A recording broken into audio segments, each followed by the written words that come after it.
Office को ज्यादा हमारा बचा हुआ है ताकि आने वाला पीढ़ी हमारा में पढ़ सके। तो रात मेरा हम करे तो करेक्टर भेजा आपके सामने हो और आप भी मेरे सामने है और साथ में भाईचारे के नाते के साथ हम लोग बैठ के आपस में बातचीत कर रहे हैं। ये हमारे पूर्वजों की विरासत है।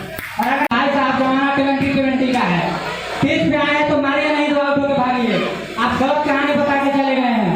उसमें मामला आया था उधम सिंह का और उधम सिंह ने उस समय बेटी से लड़ा करता था। उस मामला को आप छोड़ दिए। एक भाई साहब बोले कि महिला हमारा सुरक्षा नहीं है देश के अंदर, 133वें नंबर पर है। आपको पता होना चाहिए कि देश के राष्ट्रपति महिला है, ये बात आप छोड़िए दिए।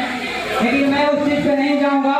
मैं सर्वप्रथम देश के विकास और युवाओं की खास करके सोच की नीति को बढ़ाने के लिए मैं सर्वप्रथम उत्तम चीज शिक्षा को मानता हूँ कि शिक्षा उस तरह का दूध है कि जो जितना पिया है उतना बहा रहा है। शिक्षा की वो ताकत है कि एक गरीब परिवार का लड़का IIT भी निकाल रहा है, एम्स में भी जा रहा है, तो देश के अनेक कोनों में जाकर के अपनी जो है सेवा दे रहा है और देश की उन्नति के लिए काम कर रहा है। आप कहते हैं कि देश का विकास करना है, आप मुझे बता दीजिए छोटे छोटे गांव मिलकर पंचायत बनता है, उस पंचायत को मिलकर एक ब्लॉक का निर्माण किया जाता है, कई ब्लॉक मिलाकर के मंडल और जिला का निर्माण किया जाता है। लेकिन वही एक जिला को चलाने के लिए बेसिक क्रम करके IAS को भेजा जाता है कि आप जिला में पुलिस अधीक्षक और जिला पदाधिकारी के पद पर जाकर चलाइए और आप देश के गति पर अंतर नेताओं को भेज देते हैं।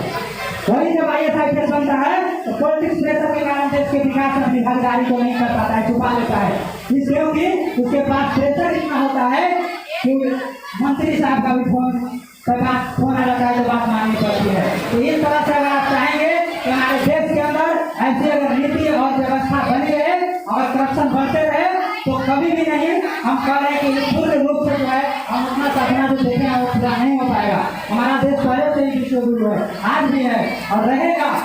नालंदा विश्वविद्यालय, विद्यापीठ, बहुत सारे चीज हमारे बिहार में, परिश्रम की धरती, ज्ञान की धरती, तपस्या की धरती बिहार वही धरती है जो गुजरात में जन्मे मोहनदास करमचंद गांधी को अपने महात्मा बना के भेज दिया था बाहर की धरती को।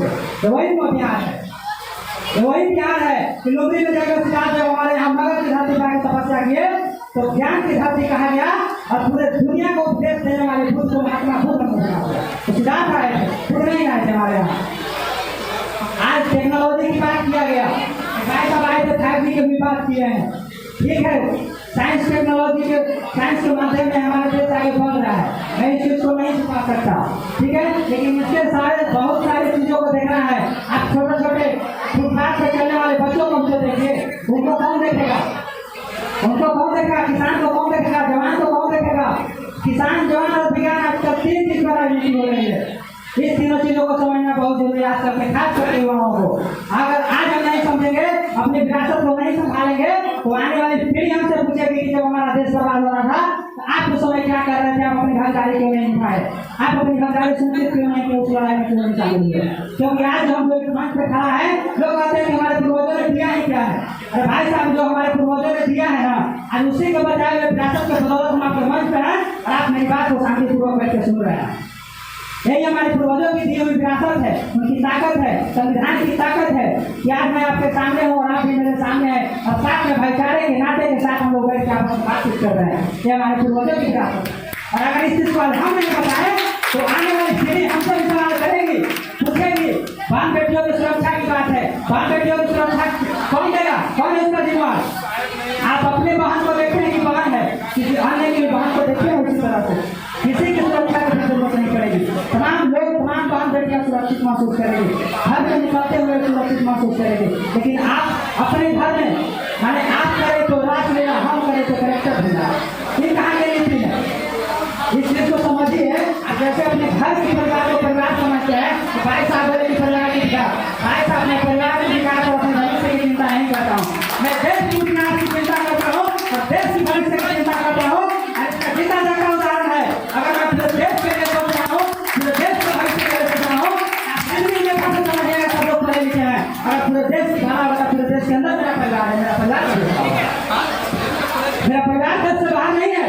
लेकिन आप अपने परिवार से कम, अपने निजी स्वार्थ के लिए कम और देश की उन्नति के लिए सोचिए, देश के विकास के लिए सोचिए। एक एक अन्न, रक्तदान, कन्यादान, महादान, अन्नदान, ये सब जो दान है उत्तम दान है। आप एक एक रक्त जो है देश के लिए लीजिए। एक एक अन्न है जो देश के साथ कहा गया। स्वामी विवेकानंद जी का बहुत अच्छी बात कहे हैं। मैं किसी की भावना को ठेस पहुंचाना नहीं चाहता हूँ, पहले काफी मांग रहा हूँ। स्वामी विवेकानंद जी कहे थे, स्वामी विवेकानंद जी कहे थे, घर में यदि परिवार भूखा है तो मंदिर मंदिर प्रसाद का बना पाता है। अपनी बात सुन रहा है, अन्न है तो अन्न है, आत्मा है तब परमात्मा है। हम जिएंगे नहीं तो पूजेगा कौन जी?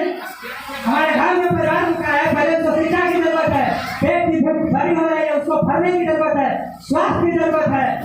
बताइए, हम तमाम लोगों से पूछना चाहते हैं, हमारे जिले में 5 ब्लॉक है, डिग्री कॉलेज की संख्या को एक कुर्था ब्लॉक में, कलेर ब्लॉक में, डिग्री ब्लॉक कहाँ गया?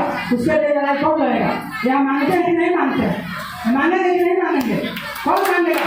हम नहीं मानेंगे। हम इसलिए लड़ाई लड़ते हैं, सिर्फ हम इसलिए लड़ाई लड़ रहे हैं कि जिस विश्वविद्यालय में जिस पढ़ाई कर रहे हैं वो विश्वविद्यालय